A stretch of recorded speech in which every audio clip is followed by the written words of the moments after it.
26年1月4號中環碼頭呢個摩天輪，但係今日曬到咧，琴日前日都好凍，今日熱到。個價錢先，86包廂，成人就20蚊啫，咁唔好貴啫。個水晶車廂480，又唔算好多人啫。今日星期一。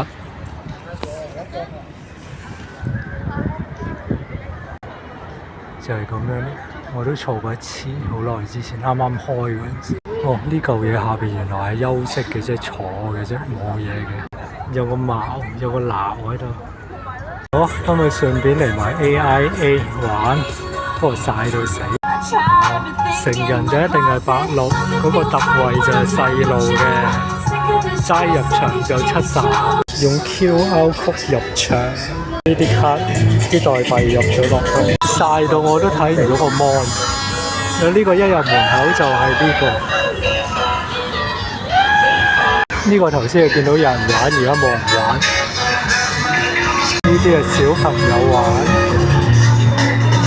呢個就係我想玩嗰個，不過而家冇人玩，肯定有排等啊！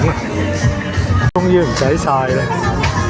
呢啲揼公仔嗰啲射槍。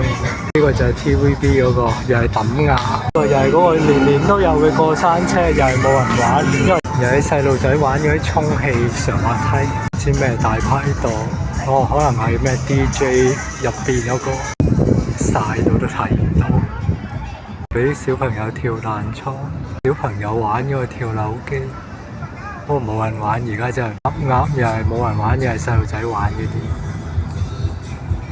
又係細路仔過山車，又係冇人玩。熊貓擺設，呢個又係細路仔玩嗰個車。呢個就係 G5 定係 G4 啊？唔知啊，好似改咗名，不過都唔驚嘅，玩過車。玩完8個代幣啊！呢個即係80蚊。呢個又係小朋友玩嗰啲充氣嘅，呢個又係小朋友玩嘅碰碰車。另外一種小朋友玩嘅跳樓機啊，高啲嘅，識轉嘅呢個。呢個係今年有嘅海盜船，之前都冇。6個代幣，小朋友玩嘅馬，4個代幣。紅後邊係睇馬戲，有巴士，唔知咩嚟嘅。巴士要着鞋套先入得。玩啊！玩